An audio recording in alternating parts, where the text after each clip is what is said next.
Assalamualaikum warahmatullahi wabarakatuh. Di sini saya ingin meresume tentang chapter 2 berjudul Object in Python. Lanjut. Saat kita menulis nilai literal seperti Halo Dunia atau 42, kami sedang membuat contoh kelas build ini. Kami dapat menjalankan Python interaktif dan penggunaan build ini. Tipe dengan tutup kurung dan buka kurung. Fungsi pada kelas mendefinisikan properti dari objek-objek ini. Ini seperti contohnya.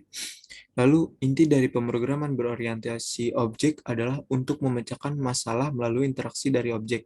Saat kita menulis 6 kali 7, perkalian dari dua objek ditangani oleh metode kelas integer bawaan. Untuk perilaku yang lebih kompleks, kita seringkali perlu menulis unit kelas baru. Berikut adalah dua aturan inti pertama tentang cara kerja objek Python. Yang pertama adalah segala sesuatu di Python adalah sebuah objek. Yang kedua, setiap objek didefinisikan dengan menjadi turunan dari setidaknya satu kelas. Istilah kelas dan tipe adalah contoh dari dua nama yang mengacu pada yang sama konsep. Ada aturan penting lainnya seperti codingan di bawah ini. Variabel adalah referensi ke suatu objek. Pikirkan catatan tempel kuning dengan A nama tertulis di atasnya ditampar pada sesuatu. Ini sepertinya tidak terlalu menggetarkan tapi cukup keren. Berbagai properti adalah bagian dari objek, bukan variabel.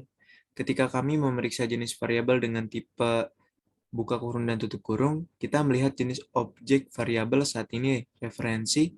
Variabel tidak memiliki tipenya sendiri, itu tidak lebih dari nama. Demikian pula meminta ID, buka kurung dan tutup kurung. Variabel menunjukkan ID objek tersebut. Variabel mengacu, jadi jelas nama A string variabel agak menyesatkan jika kami menetapkan nama ke objek integer. Fungsi di atas ini melakukan sedikit komputasi pada variabel parameter n. Ini menghitung sisa setelah pembagian. Modulo, jika kita membagi bilangan ganjil dengan 2, kita akan memiliki satu sisa.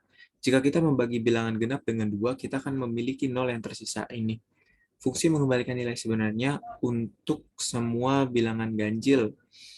Ini adalah konsekuensi penting dari aturan super fleksibel Python. Tidak ada mencegah kita dari melakukan sesuatu yang konyol yang dapat menimbulkan pengecualian. Lalu, kami telah menambahkan dua petunjuk tipe ke definisi fungsi kecil atau ODD. Kami telah menentukan bahwa nilai argumen untuk parameter n harus bilangan bulat. Kami juga telah menentukan bahwa hasilnya yang menjadi salah satu dari dua nilai tipe boolean. Kode ini membuat kelas poin kosong tanpa data atau perilaku. Kemudian, itu menciptakan dua instansi dari kelas itu dan menetapkan masing-masing instansi tersebut koordinat X dan Y ke mengidentifikasi titik-titik dalam dua dimensi. Dalam Python, metode diformat secara identik dengan fungsi. Ini dimulai dengan kata kunci def, diikuti dengan spasi, dan nama metode. Ini adalah diikuti oleh satu set tanda kurung yang berisi daftar parameter. Kita akan membahas parameter diri itu. Kadang-kadang disebut variabel instan hanya dalam beberapa saat, dan diakhiri dengan tanda titik 2. Baris berikut menjorok untuk memuat pernyataan di dalamnya, metode. Pernyataan ini dapat berupa kode Python, arbiter, yang beroperasi pada objek itu sendiri dan parameter apapun yang dimasukkan, sesuai dengan metode yang cocok. Lalu outputnya sama seperti pada contoh sebelumnya karena secara internal sama persis proses telah terjadi. Ini sebenarnya bukan praktik pemrograman yang baik, tetapi dapat membantu untuk memperkuat pemahamannya Anda tentang argumen diri. Pesan kesalahan tidak sejelas mungkin, hey konyol, Anda lupa mendefinisikan metode dengan parameter diri bisa lebih informatif. Kami telah mendefinisikan kelas dengan dua atribut X dan Y dan tiga metode terpisah pindah, reset, dan hitung jarak. Metode move menerima dua argumen X dan Y dan menyita nilainya pada objek diri. Metode reset memanggil metode move karena reset hanyalah sebuah pindah ke lokasi tertentu yang diketahui. Modul and package. Modul adalah sebuah file yang berisikan sekumpulan kode, fungsi, dan global variabel yang disimpan dalam ekstensi Python. Sedangkan package adalah sekumpulan modul yang memiliki konstruktor init dalam satu folder. Maksudnya, yang lebih jelas adalah sebuah kumpulan kode Python yang kita pisahkan agar codingan kita terorganisir. Contoh, jika kita memilih modul database untuk menghubungkan database dengan codingan, kita tinggal memanggil codingan tersebut dengan import database, db database, atau database path to data. Third party library. Python dikirimkan dengan perpustakaan standar yang indah, yang merupakan kumpulan paket dan modul yang tersedia di setiap mesin yang menjalankan Python.